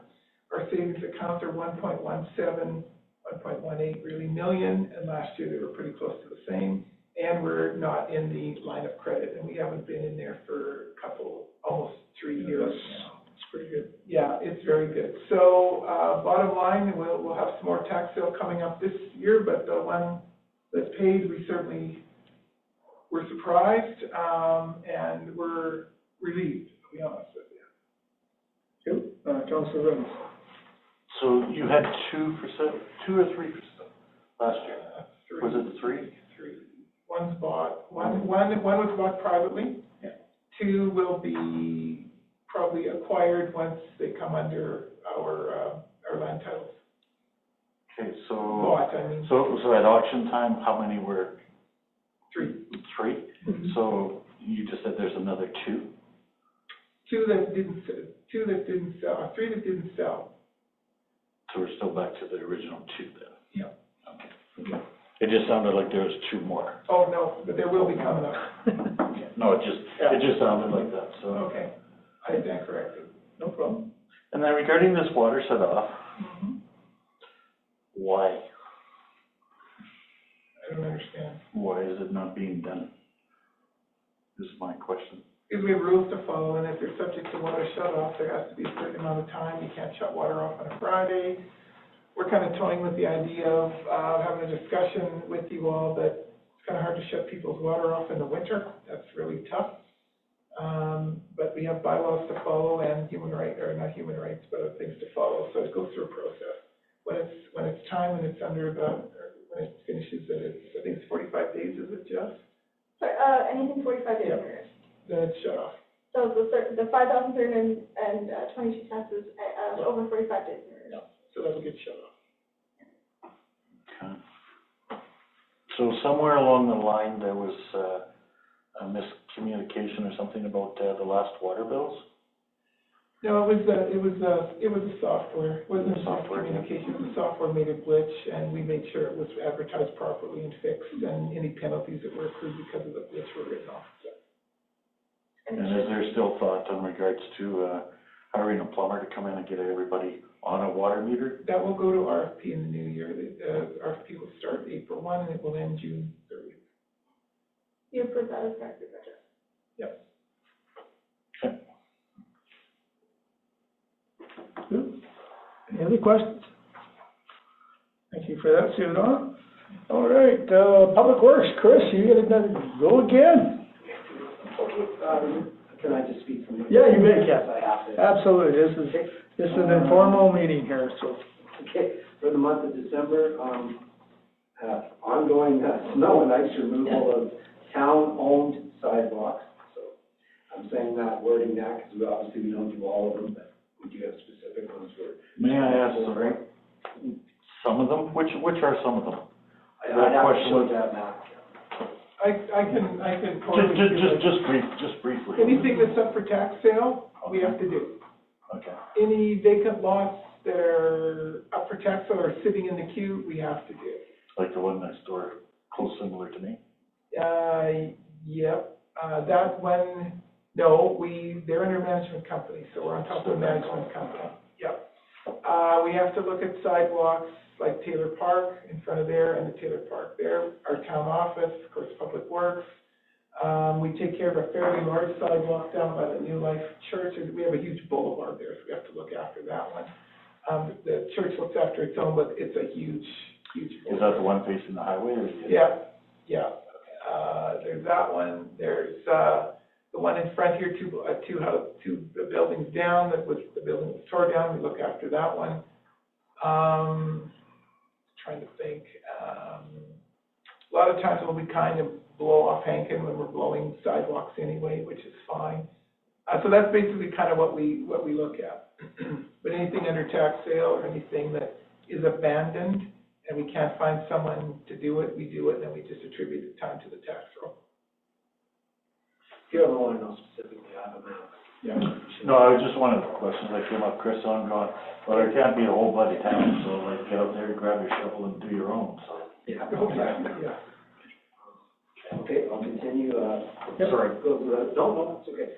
Ongoing snow removal of streets and access ways, finishing the budget and capital projects approvals, ongoing maintenance of equipment through the winter, operating shorthanded over December to cover staff holidays and stat holidays, accommodating Christmas events throughout Thorsby. There's a couple, anyway. Continued training for Casey and Cole to back up Dave at the water treatment plant. Ongoing dealing with resident issues and the maintenance of the water and sewage systems throughout the winter. Pretty much sums up what we're up to. Yeah, Wendy. I'd like to thank the town of Thorsby. They did not forget those of us that the only access we have onto our property and parking is off the alley, and they looked after us. Yeah, good. So I thank them for that they didn't just leave us those prints. All right, any other questions for Chris? Thank you. Parks and Recs, Kelly Pro. Good evening. Okay, for the month of December, so our active memberships for the weight room, we had 158. 8 of those were Arctic Spa ones. Our program totals for the month, December 4th to January 9th. The Lego Club, 24, Beyond the Bell, 18, and our Stay and Play, the Wednesday morning, we had 90. January 18th, I had another roving energy program meeting. So we're working with Hudson Energy, and actually I got my final email today from Hudson, just gathering the energy data. And I said the last 2 years, but we actually were able to go back to 2019. So I'll probably have a presentation for council in the future, but about that. December 5th to 7th, we had a U15 hockey tournament for West 39. December 15th, a homeschool hub. So this is a new program that Sam created that is geared towards the homeschooling communities or homeschooling families in our community. Basically where they can come participate in different sports activities, different engagements, because there's actually quite a few homeschool groups in our area, and they all book separately. They book their own time, so this is kind of trying to bring them all together, and we're going to do it once a month. So yeah, we had 24 participants at the first one, and then the next one is coming up on January 19th. I noticed too that you guys keep the cost down on that for them. Yeah. It's great. Yeah, $2 a child. So That's pretty it's basically just a free drop-in, but some of the, there's lots of large families too that come and stuff. So yeah, try to support them. We support the schools, like we have the user agreement with Blackwell Schools, right? So they're using our facility for free, so like collecting a nominal fee from the homeschool groups. Building operation-wise, December 11th, we had our, the weight room had its semi-annual service. December 22nd, we had our mid-season check on the ice plant. Compressor 1 is having some oil loss issues. So we're replacing their regulator and a little bit more investigative work this coming Friday. So it's running fine, so but we're going through too much oil, so that's never a good sign. Christmas break, we were actually fairly busy over Christmas break on the ice. But Rod and John did get some different projects done, stripped and resealed all the floors in the dressing rooms and the arena entrance, which all the salt that we have had to use has pretty much taken it off. So it's, new flooring in the arena office, did a full service on the Olympia machine and blade change and whatnot. And then on the bottom, I actually meant to include this email in my last council report and I forgot. So I just thought, it's just a nice kudos, like when Sam's getting recognized by the principal of the elementary school for her programming. So I just wanted to share it with you guys. So you hear it. Nice. That's okay, a little bit quieter. How did it weather through that cold spell? Everything went pretty good over there? Yeah. For the most part, no. I don't think we had any major breakdowns. Oh, sure, I didn't work this year and the doors were finally shut properly. Yeah, doors are shut, heat was on. I know. Thank you. How are you coming with your Zamboni grill? Steel? I haven't even started that project. That'll be an off-season project when we can move out of the pit stuff. So I had previously had that quoted 2 years ago. And then I want to reach out to, I believe it's Statler, but I'm going to confirm with the gentleman, the company that does our ice painting. So he's in all the rinks, and so he sent me pictures. I'm pretty sure it was Statler that did a really nice pit cover and stuff. So I want to talk to them. That'll be an off-season. All right, well, thank you very much. Anybody have any questions for Kelly? Not a question, but I'd just like to say over the holidays, heads up to the staff at the rec center who helped us tremendously with the sidewalks and all that, and definitely stepped up many, many times to take care of sidewalks when we were flat out. Oh, yeah, for sure. Thank you very much. Oh, we have two guys. I was super excited when I came into I came to a complex or something, and we were dumped with snow and my parking lot had been done.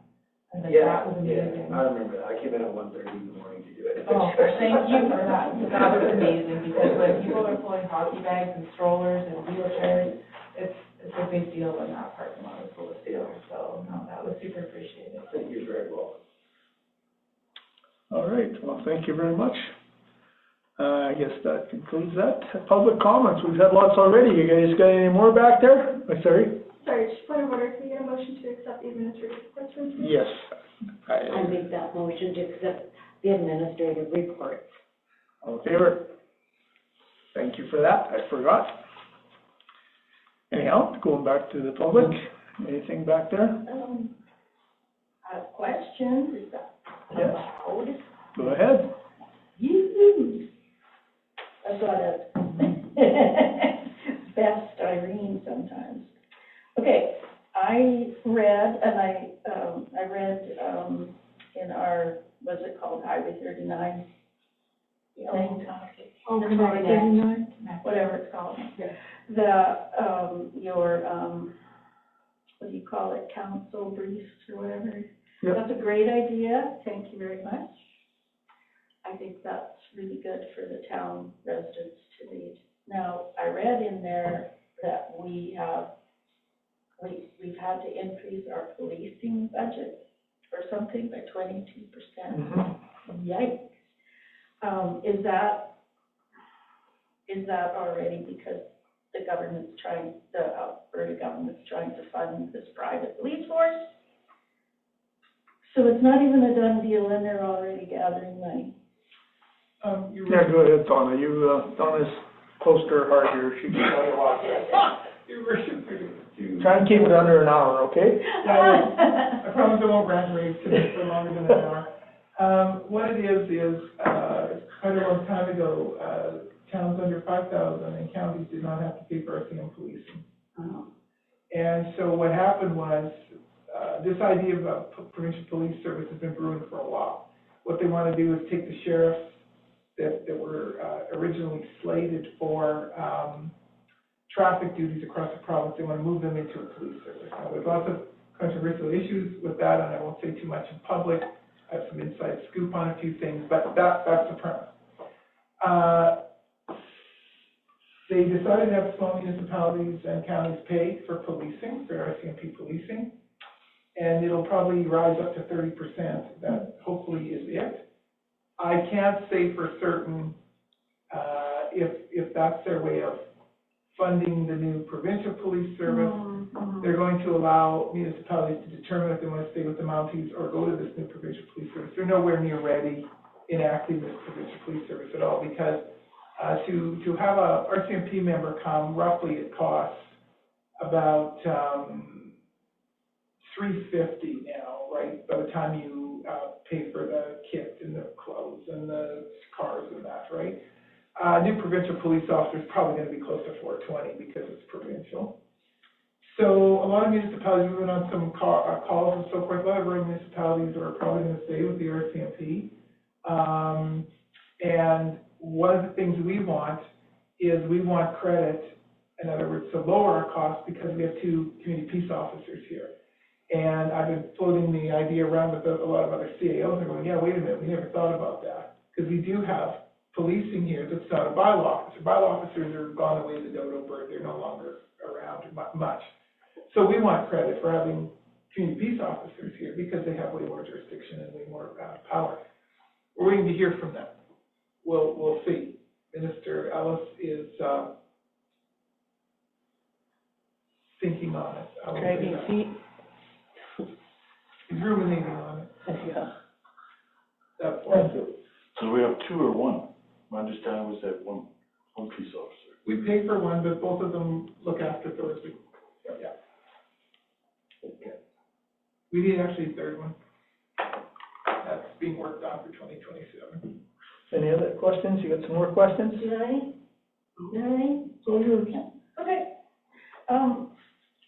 Well, you know that I've been involved, in pulling the, Himalayan balsam invasive weed that's on the provincial, it's in the law that thou must try to get rid of it, kind of thing. So I was just wondering if there's been any budget planning for that control. No, not intentionally. I'll tell you what we're going to do this year. I'll give you some happy news, okay? Yay! We're not getting you a vote. It's okay. Darn it. I've spoken to Arctic Spas yesterday, and they have a lot of it on their property as it's creeped into the electrician's property there. So I was talking to Arctic Spas, and I said, what if we had a morning where you guys, maybe some of us from the town, not everybody, but some of us from the town, go pick and pull these weeds and put them in bags and burn them, whatever we have to do, and we'll have a big wiener roast afterwards with smokies and that. And the manager from the farm center location, he thought that was a great idea. So we're going to organize that. So which properties are those? That's where all the pallets are. And the seniors home or whatever it is? No, we're not touching that. I don't have the manpower to touch it. But we can clear a lot of it out. They've sprayed it. Our expositors said they sprayed it. And of course, we know it doesn't kill it, right? It doesn't take it out. So we'll do an Arctic Spa, and we'll look after Jerry. And it's that Arctic Spa over there, Yeah. that property over there? That's right. Because it's the creek that's more worrisome to me. Because the seeds are going to float down, and I have evidence. Thank you, beavers, for making the dams, because as the seeds, the plants pop these seeds, and they can be catapulted, several meters. So they land in the water, or we have a high water event, and then it washes it down. And I mean, I'd hate to see that whole Weed Creek ravine become, and it'd be our fault because we didn't control our, I mean, it's manageable now, but if you wait, like pansies everywhere now, you know, this is the maddening part for me, because it's manageable now. But you've only got a short window where it might be manageable. Well, and you raise a good point, and with Weed Creek, I mean, Weed Creek should be a provincial responsibility to keep downloading it to us. So with the mayor's permission, we're gonna set a conversation with our MLA, because we think that should be either, you're gonna have to send some folks to do it, or you're gonna have to pay us to do it, one of the two. Because we're definitely not responding. Thank you very much, really. I think of you often, I really do. It's not our responsibility, and it's annoying as heck, and you've been incredible. And I'm not just saying that because you're sitting here, really. I talk about you a lot to people. But I think we have to give you a bit of a rest, or maybe we bring with you to advocate, there's no problem. I would love, Yeah, I have no problem with you can invite me all that. you want, I'll show up. We'll drag you around with us. Look, I'm wearing the right. But I think the province has to take some responsibility here, and keeping downloading it to us, you can't keep up with those Well, things. this is it, they've got no teeth, or they've got no money, they've got no solution. I mean, Andrew, you were with, no, I don't think, Chris, you didn't join us, did you, with, when Andrew invited The environmental guy the was down. provincial guy and the Leduc guy, I have their names somewhere. Yeah, I the don't Duke Weed know. Inspector, yeah. Right? Mhm. So, I mean, all they were able to offer is the one, you know, I'd come and help pull for a day. Yeah, no, that's. You know, you can't burn this stuff, it is so full of water. But I just make piles. If there's seeds, I save the seeds in a bag to go to the garbage. Yeah. You make, and it's so satisfying to stomp on it, because it's like celery, it's so full of water, and you just stomp it, and a week later, it's just a rotten pile of wood. Right? So it's easy to do, you don't have to bag it and remove it. I really don't agree with that. That's fine, no problem. That was one of the suggestions that Dark possibly would do, but if we can do a stomp thing and collect seeds and eat smokies Or after. mechanically, you just keep driving over it, starting in, when it starts growing in July, before it can put any seeds out. You just keep mechanically, Chris knows, he's. Pull more of those. Yeah, and they're short roots, they come out, I mean, if you're gonna have an invasive weed, this is really not a bad one, because it pulls so easily. Yeah. Could we not ask the schools, like the high school students, that propagate that sort of subject, and they could earn a credit by assisting in. Or 4-H, somebody. Yeah, I don't have any issues with that, I think that's a good idea, maybe and they- biology classes. Yeah, there would be some kind of liability issues, I'm sure, which is why I haven't put out the word to say, hey, come pull weeds with me, because I know nowadays there's liability for everything you have to That's get the to problem. the side Some of kid the water. falls in the creek and then, But if you guys could, if somebody could organize it, I can help put it into action, but I really don't know legalities. No, I understand that. But I think, yeah, the high school, Yeah, absolutely. yeah, biology class for sure. Even the little ones, you know, maybe a day of an hour. Or those homeschoolers, if somebody has access to the. Somebody who has to do community service. Hey, Yeah, I wish we had about 10 of those. we do. okay, I know we talked about it, so we'll see what we can do. Yeah, we're definitely not ignoring you. I think if we can get a lot of our spots cleaned up, and if we can get to the MLA, that's, Mr. Boychenko's got to understand that waterway isn't our problem. He's made the law, he's gotta do something about how it's enacted. That's right. It's ridiculous. It is, and we're not populating it, we're depopulating it. I know, I hear you. And for council's sake, This wonderful lady here has been at this a long time, and she does it on her own time and her own accord. And, she's made a huge difference. I know, I'm down there walking, I just don't tell anybody, and made a huge difference in this noxious weed, so, Well, there was a new patch that I noticed from driving over the bridge in town, and I go, what? Because I know the color, my brain knows the color. pink one. And, there's this, when you're on the bridge, you look west, and that whole edge there, oh my gosh. You didn't drive over after the country that's sent from here. Yeah. Yeah, I know. I don't know which country that is. To that. Okay, we're sending it. You didn't drive over the bridge to drive over them, though, did you? No. Just checking. We will, Arctic Claus is quite interested and quite keen. So if we can clean up that side of the world, that will be pretty cool, and we could see if Jerry can lend us his little field for, for a barbecue or something that he's got there, and, we'll look at that sometime before July. I got you. Okay, thank you. Thank you. You are more than welcome. Anything else? All right, well, thank you for, lots of talk, lots of conversation. 7:26, meeting adjourned.